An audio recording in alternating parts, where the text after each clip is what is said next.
Vamos abrir para os nossos irmãos, né? O César? O Hegel? Seu César? Hegel, pode falar.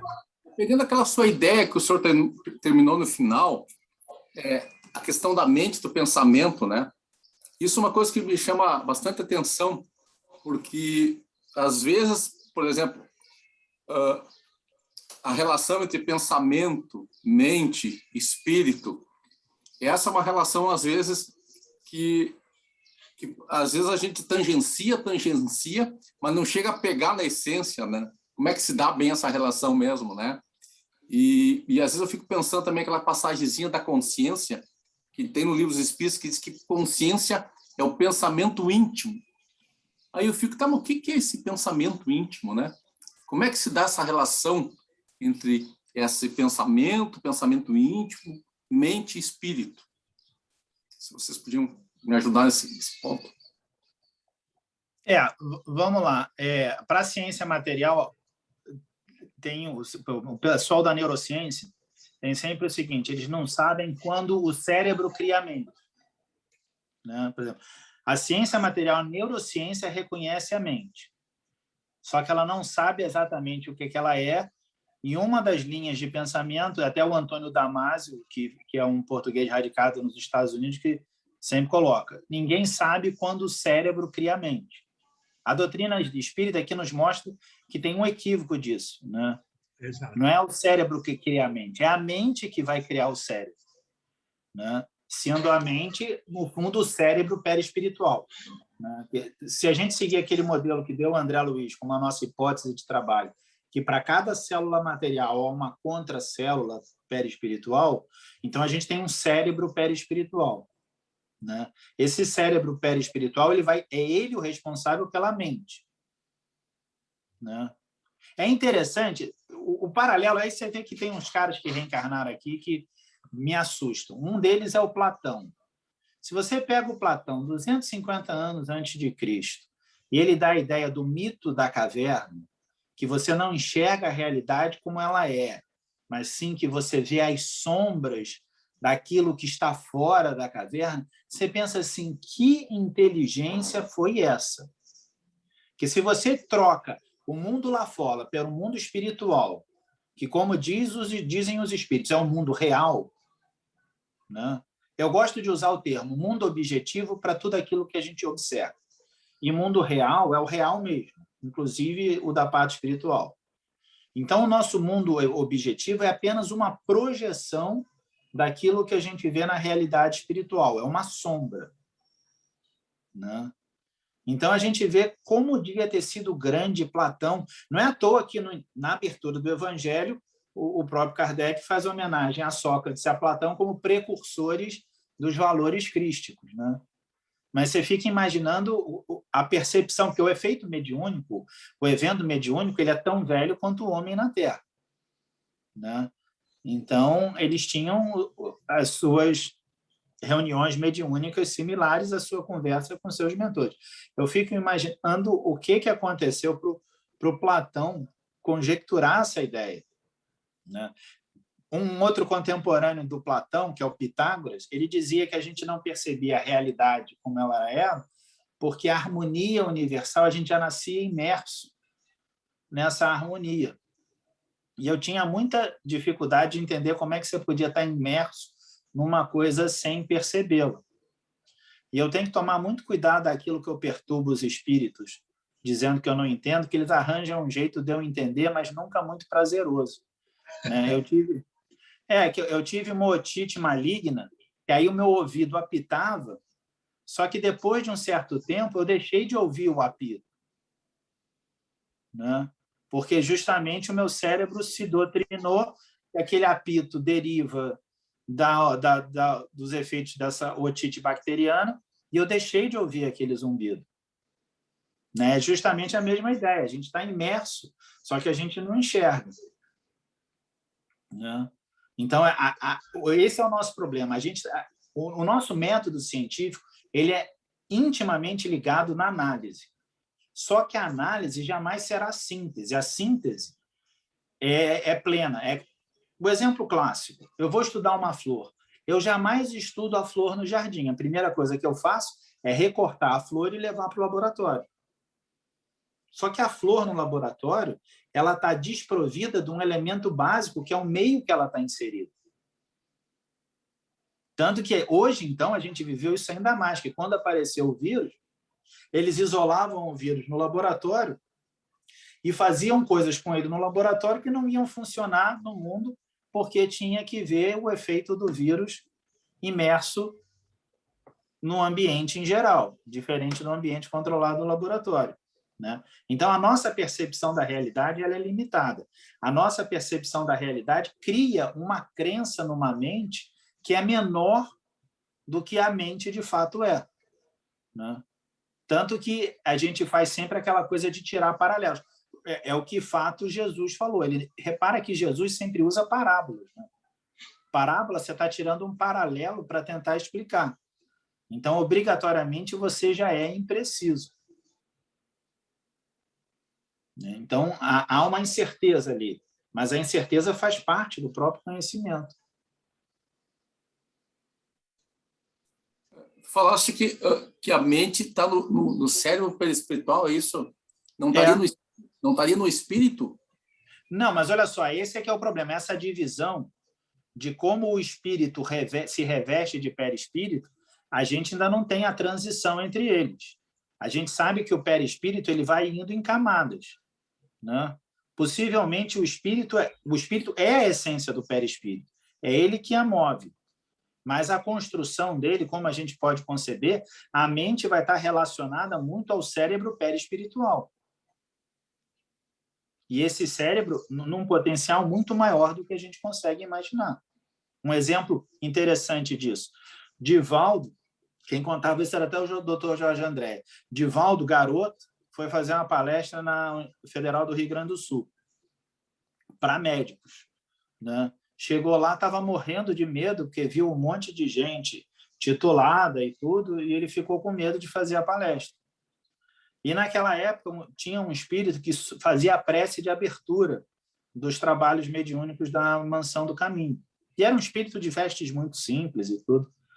E chegou para o Divaldo e falou: Divaldo, fica tranquilo que eu vou fazer o estudo agora. Divaldo começou a ter uma discussão com ele. Olha, eu adoro as suas preces, acho elas muito boas, né? Não dá para você chamar alguém mais medalhado, não? Só tem doutor aí. Eu estou frito, eles vão me jantar. Não, se calma, Divaldo, eu vou fazer a prece. E o Divaldo começou a interpelar o espírito e falou: Divaldo, você está me perturbando, vamos fazer o seguinte. Ele tira Divaldo do corpo, coloca ele sentado e fala assim: ó, fica sentado, presta atenção e vê se aprende alguma coisa. Na hora que vai começar a palestra, esse senhor que tinha vestes simples, todo curvo, ele se transforma num filósofo grego, porque a gente sabe que o perispírito detém também a organização da memória, né? E a gente sabe que esse perispírito ele vai se dissolvendo, e tem um troço que é interessante: a evolução ela é caminho a menos matéria, né? O que é totalmente contraproducente do lado que a gente está. Se você pegar o lado material da nossa sociedade, a nossa evolução é o acúmulo de mais matéria. Mas a evolução espiritual é a perda de matéria. Que aí você vê que o perispírito, na sua forma mais pura e mais simples, vai chegar onde? No espírito puro, né? Que tem, ele ainda assim tem um revestimento que está operando ali. E o espírito ele nunca vai se separar do seu perispírito, ele vai perder, mas ainda assim ele vai ter esse revestimento. Saulo, você está mudo.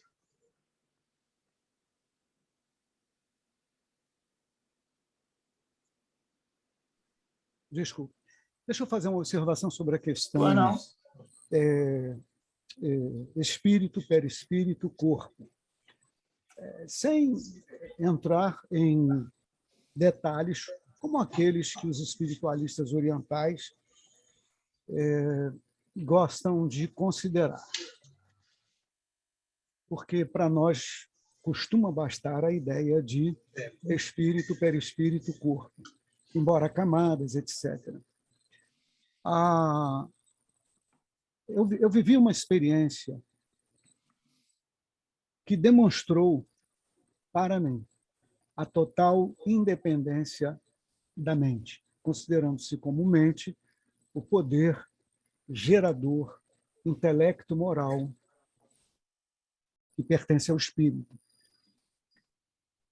Estudamos durante alguns anos, ele produzindo, eu estudando, criticando e levando bronca todo dia, Valdo Vieira, a projeção da consciência, que tanto interessava a ele. Ele começou a sair do corpo com 10 anos de idade. E um dia, eu experimentei a chamada projeção em corpo mental. Com palavras humanas, sabe o que é uma projeção em corpo mental? É você se ver como um ponto consciente num determinado lugar, observando cenas em volta, mas totalmente desprovido de qualquer forma. Qualquer forma. Nas situações mais comuns, a gente vê os espíritos em torno, a gente vê o espírito que veio admoestar, que veio treinar, etc. Mas na projeção em corpo mental, o Valdo falou muito sobre ela durante algum tempo, eu li o que ele escreveu, enviava comentários, recebi dele certa vez um elogio do tipo: você também não está com nada, pô. Tu tem uns lampejos assim de vez em quando. Digo, muito obrigado, chefe. Muito obrigado.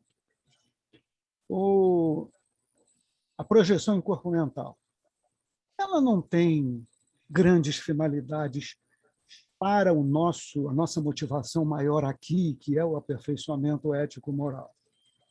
Mas demonstra. Quem vier a experimentar, eu experimentei uma única vez, vai demonstrar que nós somos algo que poderia ser dito um ponto consciencial. Tony, por gentileza, alguma coisa que você possa melhorar em torno disso? Não, é porque o que acontece? Espírito é essência, perispírito é forma, né? Só que a gente não consegue conceber essência sem forma. Até se eu falar assim, imagina uma nuvenzinha, né? Uma essência, a gente vai botar uma nuvenzinha, alguma coisa, ou seja, a gente dá a forma, né? A gente discretiza a realidade para tentar percebê-la como ela é. A gente esquece que ela se organiza numa realidade possivelmente além do tempo. A ideia que o tempo é psicológico, ela é muito bem compreendida para o efeito na sociedade cotidiana. Ou seja, eu estou fazendo uma coisa que me interessa, o tempo passa muito rápido. Eu estou fazendo alguma coisa que não me interessa, o tempo parece muito longo. Mas isso é uma percepção do tempo. Mas, possivelmente, a consciência ainda vai além disso, né? Aí eu tenho a experiência pessoal de eu ter visto elementos da minha vida futura que eram pequenos lampejos que eu não via fazer sentido, só quando eu cheguei naquele ponto da vida futura, que aí eu me vi no passado, olhando aquele tempo, que eu consegui entender o que era o quê. Era eu olhando a mim mesmo com 20 e poucos anos de diferença, né? Eu percebia parte daquilo, né? Tanto que, por algum mérito, qualquer grande choque da minha vida que venha a causar, eu sou, digamos, avisado antes. Fui sempre muito amigo do meu pai, muito próximo a ele, eu sabia que ele estava para desencarnar. Só que a informação que eu tive que ele estava para desencarnar, eu só entendi que era informação que ele iria desencarnar depois que ele desencarnou, né? Eu lembro claramente de eu acordar e falar assim, eu acho que o meu pai está se sentindo desocupado, inserido na realidade que ele estava. E ele devia querer estar em outro lugar. Foi esse pensamento que eu tive. 2 dias depois, ele desencarnou, né? Era, no fundo, eles me explicando que já tinha dado o tempo dele ali e ele deveria ter outras atividades, tinha que se ocupar de outra coisa, né? E há relações, por exemplo, eu lembro bem de um sonho que eu tive, que eu ouvi alguém dizendo, o seu filho foi seu pai porque o seu pai foi seu filho, né? mostrando que aí depois os amigos espirituais vieram a dizer que o meu filho hoje, Luiz, que por sinal tem o nome em homenagem ao Luiz Antônio, né? Ele é meu filho, mas ele havia sido meu pai em outra experiência e houve uma experiência onde eu fui pai do Genival. E é interessante como a gente nota que não teve pessoa nessa vida que teve mais assim, similaridade de pensamento comigo que o meu pai. A gente tinha comunicação não verbal, né? Eu era capaz de olhar ele e perceber o que ele estava pensando pelo gestual, tamanha sintonia, né? Só que quem conheceu meu pai sabe que meu pai fazia conta na calculadora. E ainda quem não me conheça, dá para perceber que eu sou um cara totalmente de exatos, né?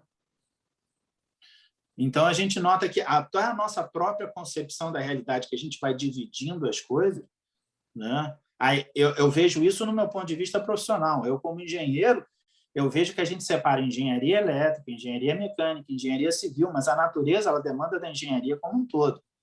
E o Saulo bem sabe disso, que o problema da engenharia é isso. Ele vive na experiência profissional disso. O engenheiro mecânico acha que o mais importante é o mecânico. O eletricista, a gente tem certeza que o mais importante é o eletricista. Tanto eu quanto ele somos eletricistas. É por causa disso que a gente acha que é o mais importante. Então, cada um vê a concepção da realidade num foco muito restrito. A gente tem que aprender a dar um passo para trás. Por isso que essa ideia da meditação, que é interessante, eu dou um passo para trás e observo o trem de pensamento. É a mesma Joana que orientou o Divaldo a falar, quando você sente raiva, não prenda a raiva, sinta a raiva, mas sinta e deixa ela ir embora. Porque o que pega é a raiva que fica, né? Que vai virando o lamento, que vai virando o ódio, o ressentimento. Né? Que, no fundo, é o quê? Ela vira um padrão mental. Na hora que você se afasta e ela passa, ela é um pensamento passageiro, que o indivíduo está inserido. Agora, quando o indivíduo se liberta, isso é que é importante. Ele se liberta daquilo ali. Um paralelo disso. Gandhi, quando foi discutir a independência da Índia, ele foi lá com aquele lençolzão dele. Quando ele chega, o assessor do rei fala, foi instruído para o rei para dar o que o senhor quiser. Mulheres, carros, dinheiros, os seus desejos, eu estou aqui para te atender. Gandhi reagiu a ele com um sorriso, dizendo, olha, você já me ganhou o dia, porque vendo o que você me oferece, eu já vi o quanto eu estou liberto daquilo. A nossa mente vai se libertando. A gente tem uma necessidade de definir coisas que, eventualmente, a gente define ao extremo sem ter a capacidade de defini-las ao extremo. Uma das grandes belezas em matemática, eu estava vendo isso outro dia, eu estava como engenheiro, eu estava tentando explicar uma coisa e levando páginas e páginas, aí eu consegui explicar aquilo através de uma equação matemática. Aí eu lembro que eu abri um sorriso, claro, trabalhando em casa como todo mundo, a minha esposa estranhou por que eu estava tão contente. Eu falei, eu vi a beleza da linguagem matemática, de expressar um fenômeno tão complexo numa equação só. A minha mulher só faltou falar, sai daqui que você está maluco. Né? É você entender que há linguagens que possivelmente a gente desconhece que têm esse poder de síntese. Só que a gente, quando vai entender, como a gente entende para análise, a gente vai quebrando. Só que tem que entender que a nossa análise é algo apenas pontual. Está circunscrito a todo aquele conjunto de experiências. Né? Primeiro, a gente pensa em português. Né? Eu vi outro dia um relato interessante sobre o estudo de pessoas bilíngues, né? Que aí estava falando que o indivíduo só é bilíngue mesmo quando ele até internamente ele conta em ambas as línguas. Né? Que um dos testes para ver é que língua que você faz para fazer conta. Porque usa razões tão primitivas do seu cérebro que o que você usa para fazer a conta está dizendo que quem está ali é a linguagem. Então, se você realmente for bilíngue, você vai fazer as contas de uma forma ou de outra. Né? Pressionado, você está entre os dois. Né? E a gente tem que entender isso, a gente está em duas realidades. Né? Duas realidades que a gente não percebe direito. Nem a realidade que a gente está inserido, porque somos seres bem limitados, né? É só reparar, a gente não vê o infravermelho, a gente não vê o ultravioleta, né? A gente não percebe as variações do cosmos que chegam no nosso planeta. né? Variações físicas, né? Radiações normais que são absorvidas ou não pela atmosfera. A gente não vê as ondas de Wi-Fi permeando a nossa casa, né? A gente não vê nada disso. Né? Tony, eu vou fazer uma consulta aqui ao César. César, são 17 horas. Nós poderíamos, agora, fazer uma leitura das manifestações do chat e, com o tempo que nos sobrar, poderíamos continuar com perguntas ao Tony. O que você acha? Acho perfeito, ótimo. Pode ser? Então, Claro. vamos fazer isso. Eu vou começar com uma manifestação do Sérgio Guilhermo Ormazábal Rodrigues. É um trabalhador do Centro Espírita Emanuel. Sua esposa é a presidente e ele dirige os trabalhos de divulgação doutrinária que a casa oferece todas as semanas. A esposa na presidência e ele dirigindo os trabalhos, devo adiantar-lhes, não é um caso de nepotismo, é porque os dois querem trabalhar muito. Disse o Sérgio para a Luzia. Há um livro da Joana de Ângeles, cujo título é Momentos e Meditação. É um livro simples e necessário, fala muito sobre o tema. Então, fica aí a indicação, Momentos de Meditação, Joana de Ângeles, para o tema. O Sérgio declara também usar muito esse livro. Depois, vou reler aqui a observação do Dr. Jorge Pio. Buscar a recuperação talvez seja um bom objetivo e mais fácil de atingir. A busca da cura estaria num patamar acima e precisaríamos de um esforço maior e de mais tempo para a execução do processo. É Joana quem assim fala em cura e recuperação. Talvez por isso, concordando com o Luiz, deveríamos usar tratamento e não cura. Essa sentença tem uma importância fabulosa, tratamento e não cura. Ela me lembra de Teilhard de Chardin, quando disse que evolução não é chegada, é jornada. Então, é preciso que nós nos estejamos tratando, quer cuidando do corpo físico e, ainda mais importante, cuidando de nós, espíritos, procurando o progresso espiritual. Depois, o Dr. Jorge Pio faz a seguinte observação. Eu diria mais que aquele que cuida já está projetando a cura, situação que só o próprio enfermo pode gerar, e que seria o resultado da transformação íntima. Ana Cristina observa que o Divaldo é um exemplo de cura e tem várias doenças. Tem bem-estar, alegria de viver. A cura é do espírito. Estar com o espírito em boa situação. Está fruindo bem-estar. Luciene agradece pelo estudo, mas disse naquele momento, 15h59, que precisava sair. Dr. Jorge Pio volta a fazer uma observação. O Amazonas tinha asma também, e eu tive o privilégio de cuidar dele. Esta imagem citada pelo Antônio Carlos, de Eusápia, é incrível. Tem alguns exemplos na vida semelhantes. Carmen Baldo disse que não achou a qualificação da doutora Luzia e do Antônio Carlos. Gostaria de saber quais suas atribuições profissionais e culturais. Depois, nós poderemos cuidar disso.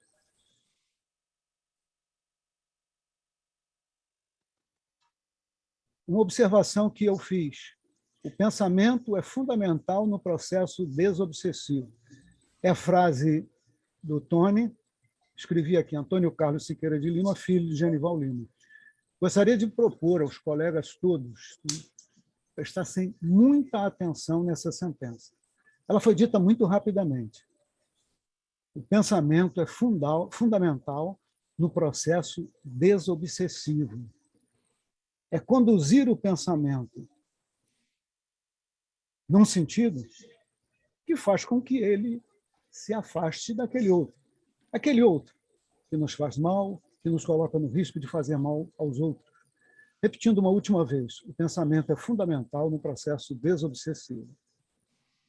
Saulo, complementando isso, um exemplo interessante, bem prático disso, podia ser o Divaldo e o Máscara de Ferro. Acho que talvez todo mundo lembre da história. Máscara de Ferro era um obsessor do Divaldo de longa data e que perseguia o Divaldo. O Divaldo falava assim, olha, eu mudei. E o Máscara de Ferro insistia, e o Máscara de Ferro só liberta do processo obsessivo do Divaldo quando o Divaldo acolhe na mansão do caminho um espírito que era a reencarnação da mãe do Máscara de Ferro em outra vida. O Divaldo podia ter ficado, digamos, fixado em por que o Máscara de Ferro não larga do meu pé? Eu estou fazendo tudo direito. Eu mudei. Ele só respondia para o Máscara de Ferro em todas as vezes que o Máscara de Ferro vinha ter com o Divaldo. Eu mudei. E tocava o barco dele. É isso aí. Continuava na ação que ele estava, que era ação renovadora. É importante o indivíduo que está num processo de desobsessão, ele tem que focar no contrário daquilo. É meio que esqueça aquilo, entre aspas, né? Digamos assim, é quase que uma extensão do pensamento paulino, né? Paulo sempre falava, leia de tudo, retenha o que é bom, né? Então, acho que é quase isso. Pense de tudo, retenha o que é bom, né? É aplicar essa máxima paulina no pensamento, entender que você tem que se focar, né? E focar para sair disso, mas o focar significa não dar a importância que esse processo tem, porque, no fundo, é um processo que só vai ser, digamos assim, ressarcido se você provar o mérito para, digamos, desvinculá-lo. Ok. Jorge Pio lamenta precisar sair, mas saiu. A Tereza faz a seguinte questão.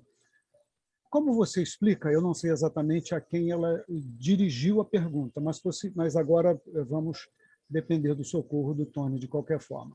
Como você explica o fato desse senhor ter psicografado livros junto com Chico, ter sentido as vibrações de um espírito como André Luiz e ter mudado o foco de suas pesquisas, deixando a doutrina espírita? Eu acho que a pergunta foi para mim, porque eu mencionei o Valdo Vieira. É o Valdo. Eu fui... Não, é para ele mesmo. É para ele mesmo. Ah, é para o Tony mesmo? É para ele mesmo. Tá bom, Tony, por gentileza. Não, eu entendo o seguinte, eu gosto muito da doutrina dos espíritos. E lá diz, não tem caminho preferencial. Uma das coisas mais bacanas que tem na doutrina é uma pergunta que tem no livro dos espíritos que o próprio Kardec fala, né? Tem religião certo? Não, infinitos caminhos levam a Deus, porque Deus é infinito. Então, possivelmente, eu acho que ele se desgastou no movimento espírita e se afasta da doutrina, né? Querendo ficar ligado mais à parte fenomenológica. Deixa eu fazer uma complementação. Haja vista que eu participei do trabalho do Valdo lá na casa dele, na Visconde de Pirajá, durante algum tempo, não me lembro quanto tempo. Há observações a fazer. Como todo ser humano, dotado de imperfeições e de poderes, uma inteligência prodigiosa. Valdo, durante 30 anos, trabalhou ao lado do Chico e pagava o aluguel de uma grande quantidade de famílias pobres. Médium de uma desenvoltura que os livros ditados, parte a ele, parte ao Chico, têm o mesmo grau de independência mediúnica, não deixando perceber diferenças, pode-se dizer. Infelizmente, um dia, alguém conseguiu dele tomar a seguinte decisão: não quero mais saber do espiritismo consolação, eu só quero saber do espiritismo esclarecimento. E passou a agir nesse sentido.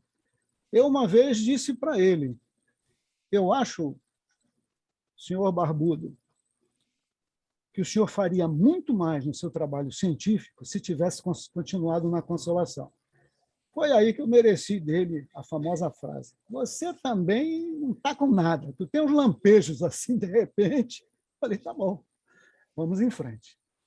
Valdo é um espírito de grande valor. Mas o que é a vida? Tem muitas definições, uma delas é a possibilidade de cometermos erros. Ele cometeu, no meu entender, não no dele, mas, no meu entender, o erro de afastar-se da consolação. Porque é exatamente ela que gera a felicidade. É exatamente ela que traz para perto de nós a espiritualidade superior. Espíritos superiores não têm tempo para, perdoem a expressão, paparicar teimosos. Eles precisam cuidar de quem sofre. E a felicidade só pode ser consequência do aperfeiçoamento moral. Ele passa a desdenhar o esclarecimento, se torna alvo de outros que o levaram a dizer coisas desairosas a respeito do próprio profeta maior, e isso entristeceu muita gente. Mas ele é, como todos de alguma forma somos, um ser, um espírito de grande valor. Prossigamos. Obrigado Saulo, pela oportunidade, Obrigada. Tereza. Obrigado Tem Obrigada, pela um- oportunidade. obrigada, Saulo. Ok. Complementou alguns bem. Um outro exemplo interessante é do Carmine Mirabelli. Talvez quem entende no ICEB há mais tempo vai lembrar quando o Palhano vinha no ICEB, aí, quando ele editou um livro sobre o Mirabelli, ele deu algumas palestras no ICEB, ainda quando a gente era ali no centro da cidade, ali na Lapa, né?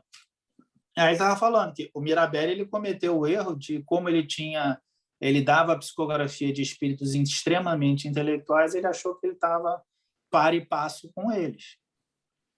Ele literalmente ele jogava no mesmo time e começou a se achar tão meritório quanto as figuras que por ele psicografava, né? Resultado, ele perde a linha, se afasta do movimento espírita e, como o próprio Palhano lembra, médium de efeito físico que perde a linha, tem morte desairosa. Ele morreu atropelado em 1951 por um caminhão que o corpo foi basicamente estraçalhado, né? E a gente vê isso. Às vezes o médium, pela função, ele acaba...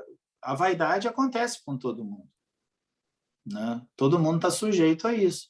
E está sujeito à interpretação. O lado bom de você ser da doutrina é entender que você tem infinitas possibilidades de reparo, né? Eu gosto muito daquela mensagem: o não julgueis para não ser julgado, isso não é nada, a gente tem que continuar. Não julgueis para não seres julgados, porque na medida que julgardes, assim será julgado, né? Ou seja, a régua que você usar para os outros, você também vai ter que usar para si mesmo, né? Aí o grande médium que usou essa régua para ele, né, sabendo que ele estava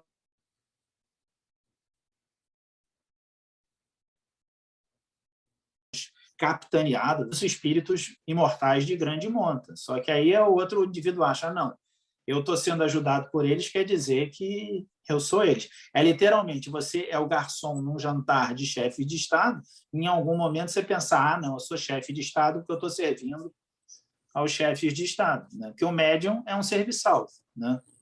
É um atendente, né? É um atravessador.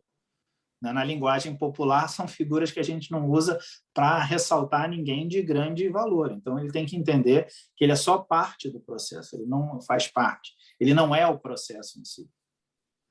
E o médium que se convence disso pode fazer muito, né, Tony? O Chico um dia aprendeu isso, né? Aprendeu e repetiu pela vida fora. Isso gerou o sucesso que ele teve. A Carmen Baldo manifestou a mesma curiosidade, considera respondida a sua pergunta sobre o nosso trabalhador, o Valdo. E alguém pergunta, né, foi o Hegel, pergunta se a projeciologia pode ser uma técnica útil. Eu vou pedir ao Tony que responda a pergunta. Aí, primeiro, eu fazer uma outra pergunta. Útil em relação ao quê? Como terapêutica? Não, como terapêutica, sem dúvida. Cada vez mais a gente nota que as ferramentas terapêuticas elas são mais úteis quando elas surgem e têm funções inimagináveis. Vou dar um exemplo. Se sabe hoje que com alguns autistas você leva ele para terapia com cavalos, que a interação deles com o cavalo ajuda o equilíbrio psíquico deles. Há outros autistas que se dão melhores com cachorros. Então, quer dizer, a gente nota que a projeciologia, estou ficando com a língua enrolada, né? Ela pode ser usada como ferramenta terapêutica, né?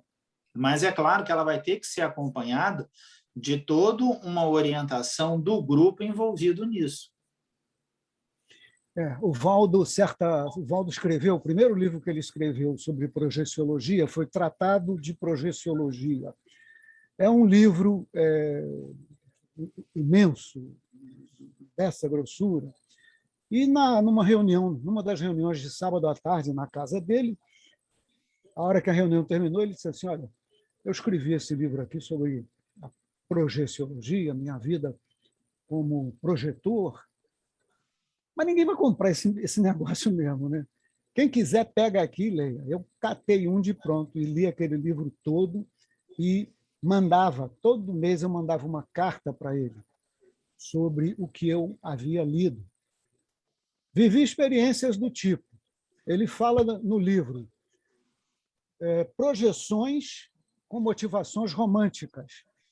Eu li essa seção do livro, ele chamava cada capítulo de seção, num hotel em Santa Catarina, acompanhando um seminário sobre transmissão de energia elétrica em corrente contínua.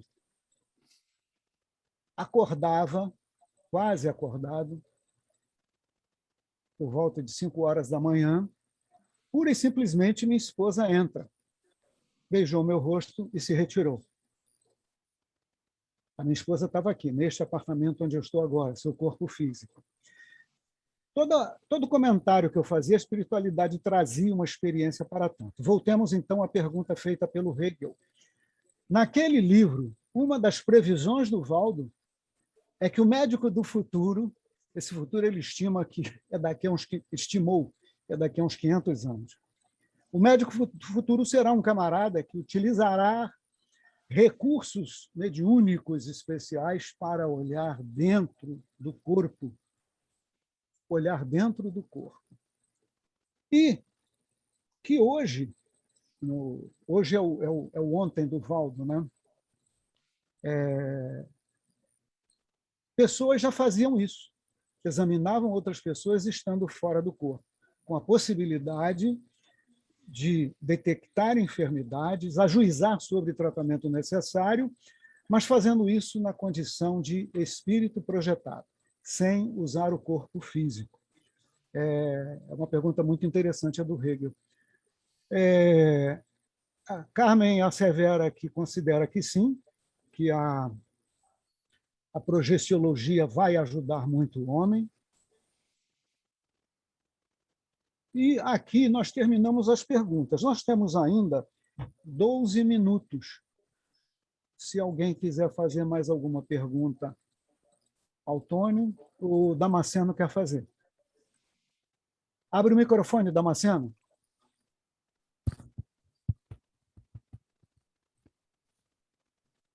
Ainda está fechado, Luiz. Está aberto agora?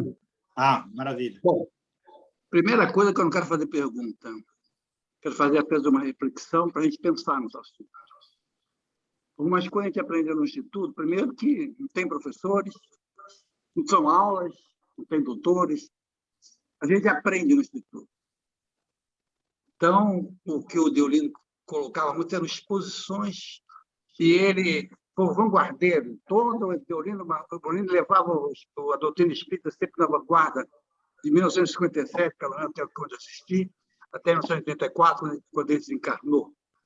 Então, nos falta muito, na minha colocação, a nossa atualização Kardec.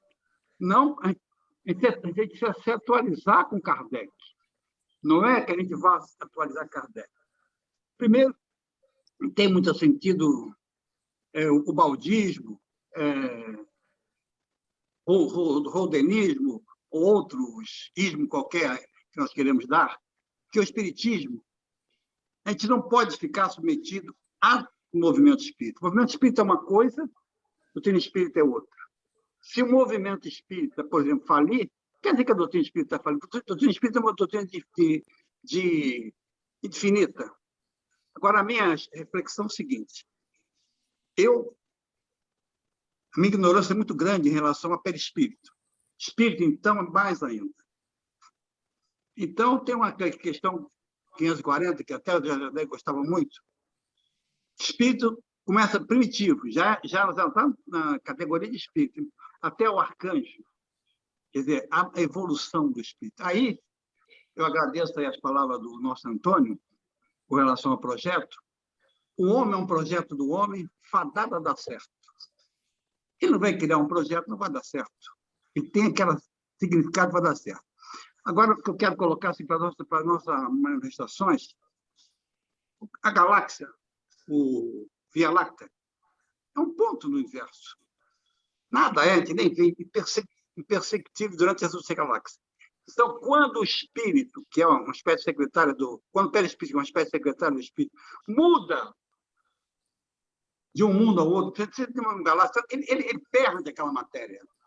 Ele continua como espírito. E aí, gente, a gente ficar achando que tudo está no perispírito. Hein? Como é que fica? É uma reflexão que a gente tem que colocar. Era isso que eu queria colocar para o nosso amigo Antônio.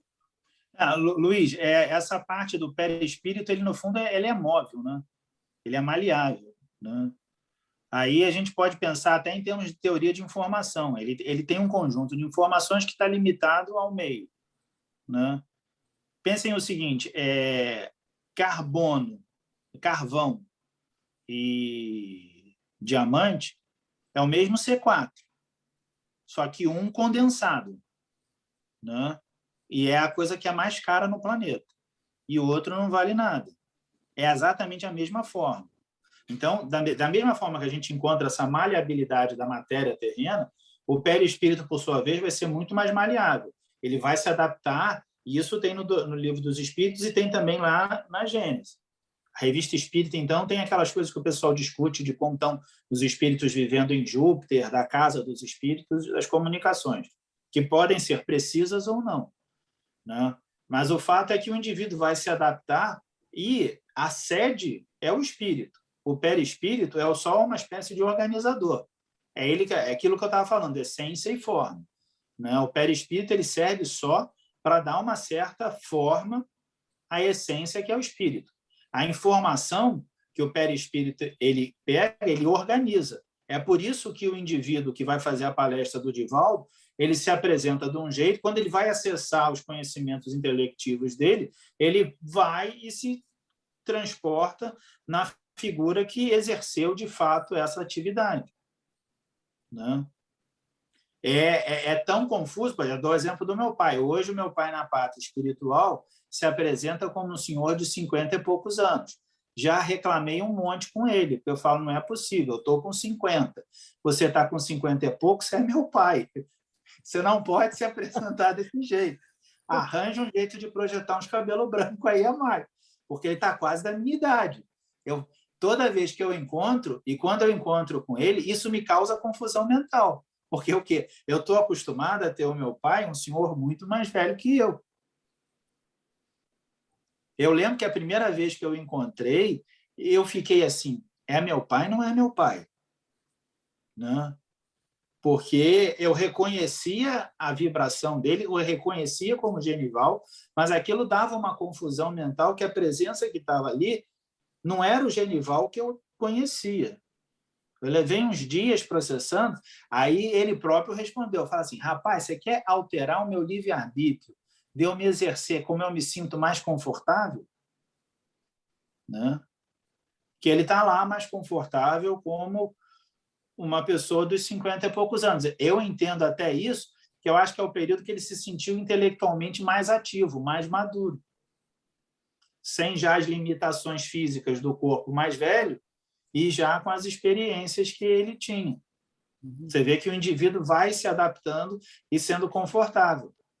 Eu tive chance, num processo de reunião de desobsessão, de atender um senhor que estava desencarnado, tinha desencarnado com 84 anos, né?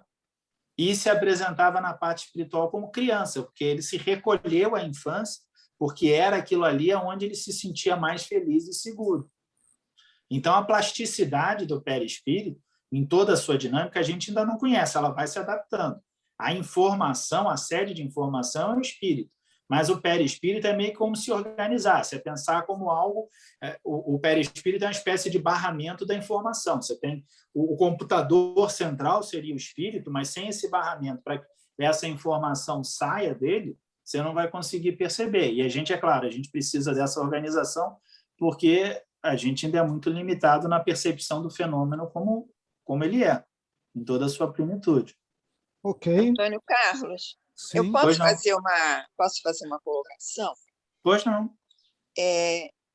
Há mais ou menos uns 40 anos, a atual presidente do meu grupo espírita, ela era vice-presidente na época, teve muitos problemas renais e ela foi numa sessão com o doutor João de Freitas, e ele possuía um pano que, numa sala semi-escura, com várias pessoas, né, ele colocava esse pano sobre o rim dela, e aquilo ficava tudo transparente. E se via o rim dela funcionando. Isso foi visto pelo presidente, né? Ela não conseguia virar, porque ela estava sendo tratada, mas o presidente viu e as pessoas que estavam ali viram também. Quer dizer, isso que a gente chama pano, que na verdade devia ser um artefato lá da espiritualidade moderníssimo, que a gente não sabe nem entender, né? É uma coisa fantástica. Quer dizer, é um dos materiais, né? Essa medicina do futuro que a gente estava falando. E outro caso, há uma psicografia também da década de 70, pelo presidente do nosso grupo, já desencarnado, do Batuíra, que é o nosso coordenador para assuntos doutrinários. Ele diz que a medicina do futuro vai se basear sobre a estrutura basilar do espírito, que nós entendemos que é o perispírito, o próprio perispírito. Entendeu?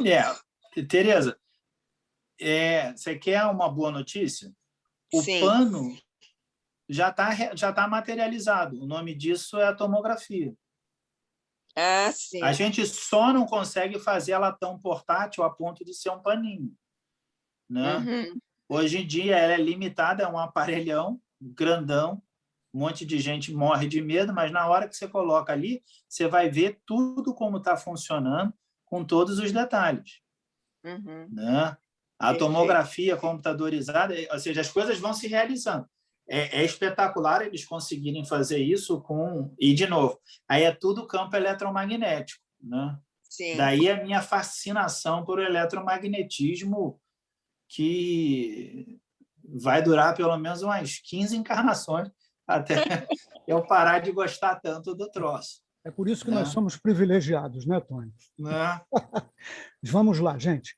Chega a nossa hora.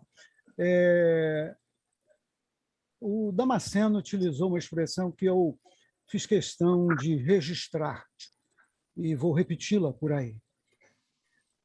O conceito é conhecido, mas é aquela velha história. Todos o sabem, mas só o poeta sabe dizê-lo.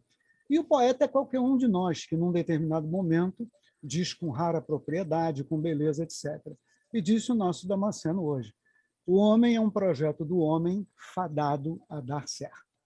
Agradecemos ao Damasceno, aos expositores, reiteramos a última colocação do Tony, de fato, os retratos que nós criamos do lado de cá, das coisas ideadas do lado de lá, são um pouquinho mais feios, mas são sagrados. O que seria de nós, por exemplo, sem a tomografia? Para nós pedirmos a prece final, eu lhes peço licença para ler. Saulo, eu que falei, o homem é um projeto de Deus fadado a dar certo. Ah, bom. Ah, bom. Já estava reclamando aqui. Não, desculpem, mas é que eu concordo em absoluto com a sentença. O homem é um projeto do homem fadado a dar certo. Não me referindo, como se referiu Damasceno, à criação do homem, mas ao processo de autoconstrução. É o homem que se constrói e a evolução é um imperativo. Então, ficam as duas frases. O homem é um projeto de Deus fadado a dar certo, o que é absolutamente correto e limpo, mas o homem é também um projeto do homem fadado a dar certo. Por quê? Porque a evolução é um imperativo. São dois conceitos interessantes para se guardar. Bem, peço licença aos senhores, encaminhando-nos para o final, para ler-lhes, apenas ler, não temos dote de declamador, uma poesia que acabamos de receber e que seria interessante estivesse aqui a Luzia para ouvi-la. O título da poesia é Qual Granito?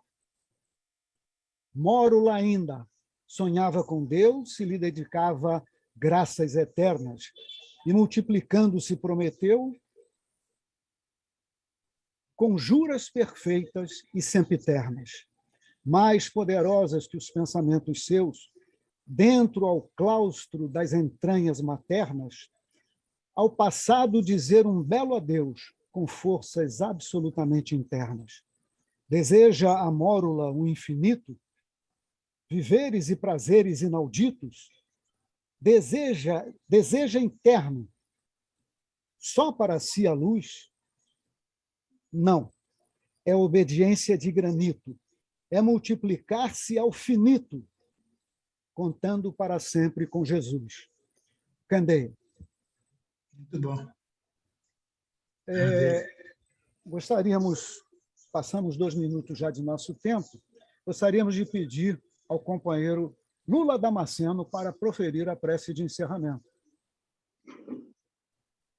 O meu nome é Luiz José Damasceno, tem um S aí, Damasceno Lemos. Tem nada disso, aquilo outro.